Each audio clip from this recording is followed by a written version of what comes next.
প্রধানমন্ত্রী জননেত্রী শেখ হাসিনাকে সসম্মানে বাংলাদেশে ফিরে এনে। আপনারা সবাই জানেন, একটি দেশের সরকার প্রধান যদি সততার সাথে দেশ এবং দেশের মানুষের জন্য কাজ করেন, তাহলে তার উপর স্বয়ং আল্লাহর রহমত বর্ষিত হয়।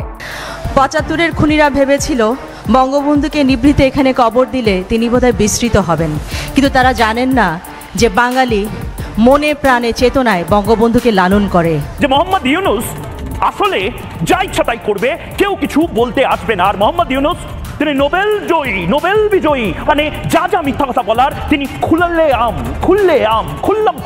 বলে দিতে। সংগ্রামী বন্ধুগণ, বলা হচ্ছে যে আমাদের দ্বিতীয় স্বাধীনতা নাকি নিশ্চিত হয়েছে ৭১-এর পরে।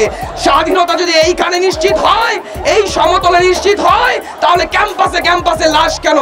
এদিকে আবারও দেশে ফেরানো হবে বঙ্গবন্ধুর কন্যা সাবেক প্রধানমন্ত্রী শেখ হাসিনাকে।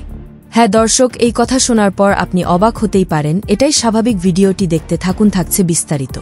ছাত্র জনতার এক দফা দাবি নিয়ে যখন ৫ আগস্ট গণভবন ঘেরাও করে এদেশের জনগণ, ঠিক তখন থেকে এদেশের বড় রাজকীয় দল আওয়ামী লীগের কিছু নেতাকর্মীরা দেশ থেকে পালাতে গিয়ে আটক হন। কিন্তু যারা এখন দেশের মধ্যেই গা ঢাকা দিয়ে আছে, তাদেরকে খুঁজে বেড়াচ্ছে আইনশৃঙ্খলা বাহিনী। তবে শেখ হাসিনা থাকাকালীন এই দেশে যারা অপকর্ম করেছে, তাদের সবাইকে আইনের আয়তায় আনা হবে বলে জানিয়েছেন ডাক, টেলিযোগাযোগ ও তথ্যপ্রযুক্তি মন্ত্রণালয়ের উপদেষ্টা নাহিদ।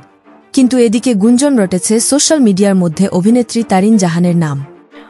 আমাদের বঙ্গবন্ধু বলেছিলেন, আমি কোট করছি, অযোগ্য নেতৃত্ব, নীতিহীন নেতা ও কাপুরুষ রাজনীতিবিদের সাথে কোনোদিন একসাথে হয়ে দেশের কাজে নামতে নেই।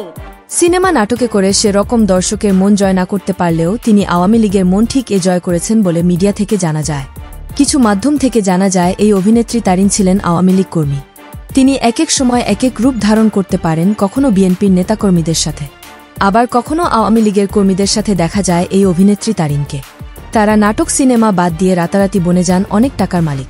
কিন্তু হঠাৎ করে সাবেক প্রধানমন্ত্রী দেশ থেকে পালিয়ে যাওয়ার পর এই অভিনেত্রী তারিনকে আর দেখা যাচ্ছে না সোশ্যাল মিডিয়ায়। খবর সূত্রে জানা যায় এই অভিনেতা ও অভিনেত্রীরা এখন সাবেক প্রধানমন্ত্রী শেখ হাসিনাকে দেশে ফিরিয়ে আনার কার্যক্রম চালিয়ে যাচ্ছে গোপনে। এমন একটি গুঞ্জন রটেছে সোশ্যাল মিডিয়ায়। এদিকে আবার সমন্বয়ক হাসনাত আব্দুল্লাহ বাংলাদেশ থেকে এবার ৩০০ মেট্রিক টন ইলিশ রপ্তানির বিষয়ে উপদেষ্টা আসিফ নজরুলকে করা হুঁশিয়ারি দেন সমন্বয়ক হাসনাত আব্দুল্লাহ। এই যে ইলিশের যে সিদ্ধান্তটা নেওয়া হয়েছে, সেই সিদ্ধান্তকে আমি তীব্রভাবে প্রতিবাদ জানাই। কারণ আমি আসিফ নজরুল স্যারকে বলতে শুনেছি ৫০০ টন। তো প্রাণপ্রিয় ভিউয়ার্স, অভিনেত্রী তারিন জাহান সাবেক প্রধানমন্ত্রী শেখ হাসিনাকে আবারও বাংলাদেশের মাটিতে আনতে চায়। এই বিষয়ে আপনাদের মতামত আমাদেরকে কমেন্ট করে জানিয়ে দিতে পারেন। বিএনপি জামাত, আমার তাদের কাছে প্রশ্ন, আমাদের নেতা হচ্ছে শেখ হাসিনা, আপনাদের তো কোনো নেতাই নেই, তাহলে আপনারা রাজনীতি